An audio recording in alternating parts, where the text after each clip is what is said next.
Selamat datang di channel Alur Film. Jangan lupa like, komen, dan subscribe. Tuan muda, anak muda di Qingyi, Jiangnan datang ke Xingyuan Fang. Xie Xing tersenyum dan mengelus alisnya. Ini semua hanya syair dangkal, dan tidak apa-apa bagi orang luar untuk memanggilku seperti itu. Tuan dari keluarga Wang masih memanggilku Xie dengan ayo bersenang-senang.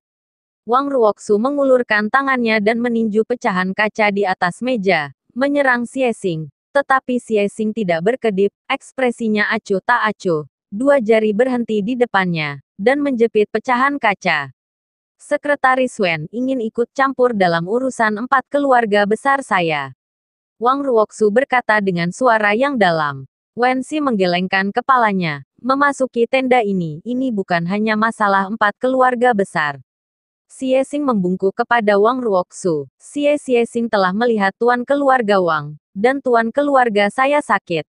Jika kamu tidak bisa datang, aku di sini atas nama keluarga Xie kali ini. Kamu seharusnya dikurung di ruang bawah tanah keluarga kerajaanku, kata Wang Ruoxu. Hari itu, orang-orang dari keluarga Wang mengatakan bahwa saya berlatih seni bela diri dari Sekte Iblis, dan mereka secara paksa membawa saya pergi. Tetapi itu karena saya mengalahkan murid Anda dari keluarga Wang. Yah, karena penguasa Wang keluarga mengatakan bahwa saya berlatih seni bela diri Sekte Setan, maka dua lainnya patriark juga ada di sini. Jadi saya mungkin juga mencoba memahaminya di sini. Jika saya tidak berlatih seni bela diri Sekte Setan, adalah patriark Wang bersedia bertanggung jawab memfitnah tuan muda dari keluarga Xie. Xie Xing berkata sambil tersenyum. Patriark Wang, kata Tuan Long tiba-tiba. Wang Ruoxu berbalik kursi kepala naga, tolong beritahu saya. Bisakah Anda melepaskan keluhan dan keluhan di antara Anda terlebih dahulu, dan setelah masalah di sini diselesaikan, Anda dapat menyelesaikannya sendiri, atau Anda dapat mencari keputusan kami, dari Sang Lin Tiangong. Tuan Long memandang Wang Ruoxu, pupil mata Wang Ruoxu sedikit menegang, dan akhirnya mengangguk. Lalu, hanya tersisa Tian Sutang. Dong Fang Yun bertanya padaku, Tian Sutang, ada di sini. Sebuah suara yang sedikit lelah datang dari luar. Tuan Long memanggil dengan keras Tuan Istanamu.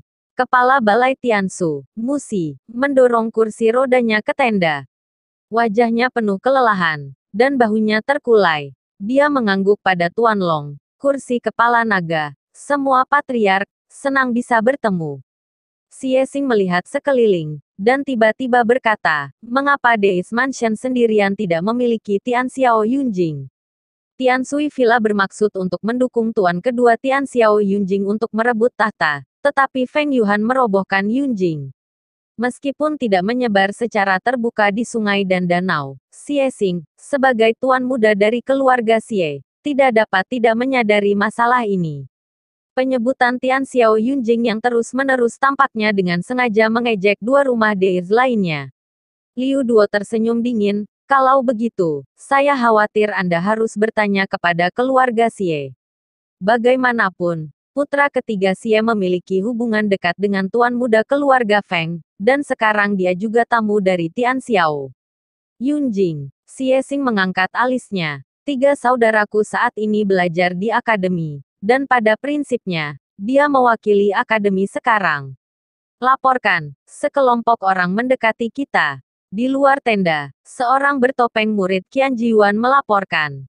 Siapa? Berapa banyak? Tanya Wen Si. Sekitar 30 orang. Semuanya mengenakan baju besi ringan dan pisau panjang. Ada kereta dengan bendera di atasnya, dengan sebuah kata tertulis di atasnya. Jawab murid Qian Jiwan. Wen Si tercengang. Tian Xiao Yunjing Feng Jia. Feng Yuhan yang datang ke sini. Tampan memegangnya. Penggemar, kata murid Akademi 1000 Mesin. Tuan muda Feng Zujun. Dan, Wen Si melirik Xie Xing. Nada bicara Xie Xing sedikit bangga, kakak ketigaku, Xie Yuling. Apakah Tian Xiao Yunjing datang untuk bergabung dengan kami? Wen Xiao bertanya. Laporkan. Murid Akademi 1000 Mesin lainnya bergegas keluar tenda. Tim itu berkemah 3 mil jauhnya dari kita. Hahaha. Xie Xing tertawa keras, menarik. Pergi dan jelajahi lagi. 3 mil jauhnya. Feng Zujun naik ke atas kereta dan berdiri di sana, memandang kota di kejauhan. Nadanya sedikit terpesona. Pendekar pedang nomor 1 di dunia tinggal di kota itu, penguasa iblis. Kotak pisau Wan Shangqian. Bahkan ayahku harus mengakui bahwa keterampilan pisaunya jauh lebih rendah dari yang lain. Saudara muda Su dan kakak senior Nangong juga ada di antara mereka sekarang. Xie Yuling berkata dengan ringan.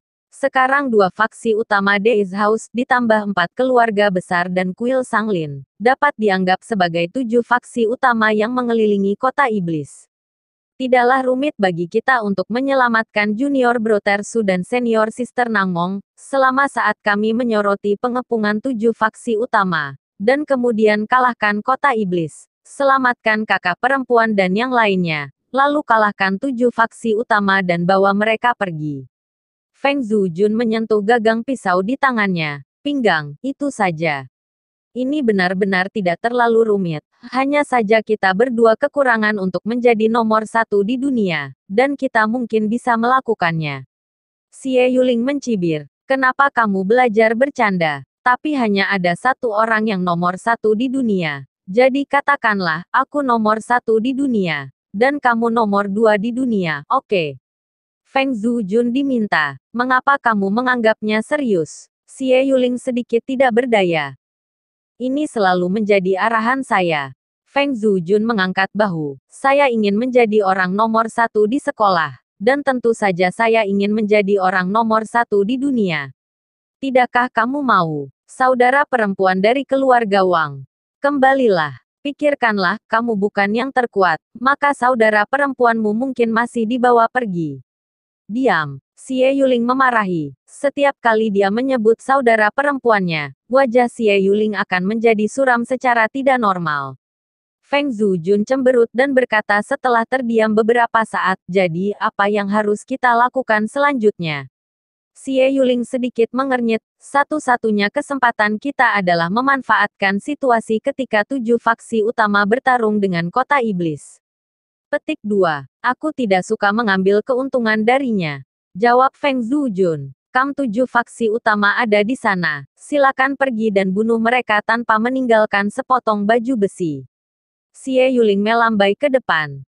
Kalau begitu aku akan memanfaatkannya. Feng Zujun menggaruk kepalanya. Dengan kekuatan kota iblis, mereka tidak dapat menghentikan begitu banyak tuan. Tetapi kota iblis adalah kota militer, yang mudah dipertahankan dan sulit diserang. Jika mereka bersikeras untuk tetap berada di luar kota, mereka dapat menghabiskan banyak uang, waktu dengan orang-orang ini di luar. Untuk sementara, hanya ada satu hal yang bisa kita lakukan. Xie Yuling melompat ke belakang Feng Zujun. Maksudmu? Feng Zujun menyipitkan matanya, apakah kamu semakin kuat? Ketika kami meninggalkan sekolah, kami masih selangkah lagi dari alam air musim gugur. Tetapi setelah bertemu Tuan Ruseng hari itu, kamu dan aku mampu 1000 mil dalam sehari. Dan dalam perjalanan ke kota iblis kali ini, kita telah mencapai alam Fuyao. Jadi pada hari kastil iblis rusak, kita harus pergi ke alam Tianya. Xie Yuling tiba-tiba membuka kipas lipat, menghadap angin. Zuo Jun membanting kepalanya ke bawah. Feng Zujun melambaikan pisaunya dan berkata sambil tersenyum, dunia adalah dunia, apa kesulitannya? Abaikan Tian Xiao Yunjing untuk saat ini. Prioritas utamanya adalah kita masih harus berurusan dengan pihak kota iblis. Di dalam tenda, Tuan Long melambaikan tangannya dan memberi isyarat kepada semua orang untuk duduk. Setelah semua orang duduk, ada sedikit keanehan dalam ekspresi mereka. Tetapi Xie Xing Yilang, tampak santai, mengangkat kendi dan menuangkan segelas anggur untuk dirinya sendiri. Semua orang tahu bahwa dikatakan di luar bahwa Su Baiyi berlatih seni bela diri Mozong dan dibawa pergi oleh kota iblis bersama Tuan Muda Sekte Iblis, dan kota iblis juga mendambakan seni bela diri iblis dari mereka. Wen Xi berdiri di samping Tuan. Panjang, katanya pelan. Semua orang tidak berbicara, hanya Xie Xing yang mengangkat kepalanya dan meminum segelas anggur. Tetapi meskipun sebagian besar dari Anda tidak berpartisipasi dalam pertempuran Zantianmen tahun itu, para tetua dalam keluarga pasti telah memberitahu semua orang apa yang terjadi saat itu. Tidak ada sekte setan di dunia sama sekali, kata Wensi dengan sungguh-sungguh. Dongfang Yun, aku mengangkat kepalaku sedikit, mengerutkan kening, dan menatap Tuan Long. Tuan Long menyesap teh dan tiba-tiba menutup matanya untuk beristirahat. Hanya Xianshan. Wensi melanjutkan. Wang Ruoxu menghela nafas ringan, ayah saya pernah memberitahu saya tentang masalah ini. Dia mengatakan bahwa tidak peduli apa kebenarannya, sekte setan adalah sekte setan, dan Xianshan tidak pernah ada. Ini adalah keputusan Sang Lin Tiangong. Mengapa, di kali ini, Anda harus membicarakannya di depan umum? Dalam pertempuran Tianmen, aliansi Wei Long dan Tianmen Shengzong bertempur melawan para pengunjung dari Yingzhou. Pada akhirnya, penguasa Suhan tewas dalam pertempuran itu, dan Xianshan menghilang, lagi di pantai Laut Cina Selatan. Para pengunjung dari Yingzhou pada masa itu meninggalkan sebuah buku rahasia. Dikatakan bahwa berlatih seni bela diri di atas dapat membuat mereka abadi dan abadi. Setelah kematian Suhan, buku rahasia itu diperoleh oleh Yunhuo, Nangong dari Sekte Surgawi. Tuan Ning bertanya, Nangong Yunhuo meminta saya untuk pergi ke Lin Tiangong untuk menyimpan buku rahasia, tetapi pada akhirnya ditolak. Karena Sekte Tianmen melihat kekuatan para pengunjung dari Yingzhou dan ingin untuk memonopoli buku rahasia.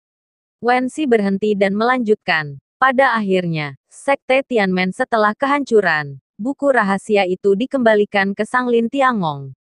Untuk menunjukkan keadilan, Tuan Istana Ning membagi buku rahasia itu menjadi 9, Sang Lin Tiangong menjaga pikirannya, dan 4 keluarga besar. 3 Days House dan Jimo Sword City juga mendapat bagian. Setiap orang dapat memperkuat kekuatan faksi ini dengan mempelajari buku rahasia di tangan. Petik 2. Xie Xing berkata sambil tersenyum, mengapa tidak merobeknya? Bukankah semuanya hilang? Dan sekarang tidak ada masalah seperti itu. Fraksi utama dari aliansi Wei Long telah menderita kerugian besar dan harus diberi kompensasi.